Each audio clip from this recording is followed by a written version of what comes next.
ನಮಸ್ತೆ, focus TV ಡಿಜಿಟಲ್ಗೆ ಸ್ವಾಗತ. ಹುಕ್ಕೇರಿಯಲ್ಲಿ ಸಂಭ್ರಮದಿಂದ ಅಂಬೇಡ್ಕರ ಜಯಂತಿ ಉತ್ಸವ. ಹುಕ್ಕೇರಿ ಪಟ್ಟಣದಲ್ಲಿ ಸಮಾಜ ಕಲ್ಯಾಣ ಹಾಗೂ ವಿವಿಧ ಇಲಾಖೆಗಳ ಸಹಯೋಗದಲ್ಲಿ ಸೋಮವಾರ ಸಂಭ್ರಮದಿಂದ ಅಂಬೇಡ್ಕರ ಜಯಂತಿ ಆಚರಿಸಲಾಯಿತು.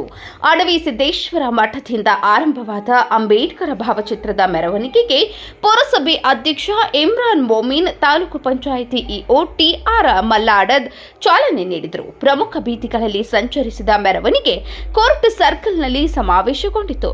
ಬಳಿಕ ಅಂಬೇಡ್ಕರ ಉದ್ಯಾನವನದ ಬಳಿ ನಡೆದ ಸಮಾರಂಭದಲ್ಲಿ ಸಾಹಿತಿ ಸುಬ್ರಾವ್ ಎಂಟೆತ್ತಿನವರ್ ಉಪನ್ಯಾಸ ನೀಡಿ, ದೇಶದ ಪ್ರತಿಯೊಬ್ಬರೂ ಅಂಬೇಡ್ಕರರ ತತ್ವ ಸಿದ್ಧಾಂತಗಳಿಗೆ ಬದ್ಧರಾಗಬೇಕಿದೆ. ಒಡೆದು ಹೋಗಿರುವ ಶೋಷಿತ ಸಮುದಾಯಗಳ ಮನಸ್ಸುಗಳನ್ನು ಒಂದೇ ಸೂರಿನಡಿ ಒಗ್ಗೂಡಿಸಬೇಕಿದೆ ಎಂದರು.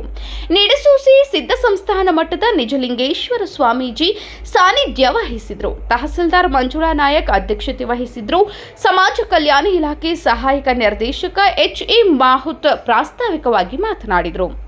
ಸಿಪಿಐ ಮಹಾಂತೇಶ್ ಬಸಾಪುರ್, ಮುಖಂಡರಾದ ಉದಯ್ ಹುಕ್ಕೇರಿ, ಮಲ್ಲಿಕಾರ್ಜುನ ರಾಸಿಂಗೆ, ರಮೇಶ್ ಹುಂಜಿ, ಬಸವರಾಜ ತಳವಾರ್, ಅಕ್ಷಯ್ ವೀರಮೋಕ್, ಕೆಂಪಣ್ಣ ಶಿರಹಟ್ಟಿ, ಸುನೀಲ್ ಬರೇನವರ್, ಬಹುಸಾಹೇಬ್ ಪಾಂಡ್ರೆ, ಕೆ ವೆಂಕಟೇಶ್, ಸದಾಶಿವ್ ಕಾಂಬ್ಳೆ, ಕಿರಣ್ ಬಾಕಿವಾಡಿ, ಸತೀಶ್ ದಿನ್ನಿಮನಿ, ಪ್ರಕಾಶ್ ಮೈಲಾಕೆ, ವಿಠಲ್ ಮಾದರ್, ರೇಖಾ ಬಂಗಾರಿ, ಕವಿತಾ ಬೇವಿನಕಟ್ಟಿ, ಸಮಾಜ ಕಲ್ಯಾಣ ಇಲಾಖೆಯ ಎಲ್.ಬಿ. ಮಾಲ್ದಾರ್, ಎಸ್.ಎಂ.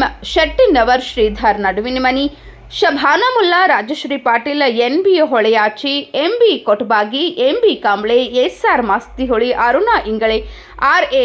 ಜಕ್ಬಾಳ್ ಮತ್ತಿತರರು ಉಪಸ್ಥಿತರಿದ್ದರು. ಶಿಕ್ಷಕ ಎಸ್.ಆರ್. ಗಸ್ತಿ ನಿರೂಪಿಸಿದರು. ಇದೇ ವೇಳೆ ವಿವಿಧ ಸಾಧಕರು ಮತ್ತು ಪ್ರತಿಭಾವಂತ ವಿದ್ಯಾರ್ಥಿಗಳನ್ನು ಸನ್ಮಾನಿಸಲಾಯಿತು. Bureau report, Nasir Ahmad Sutar, focus TV digital, Hukkeri.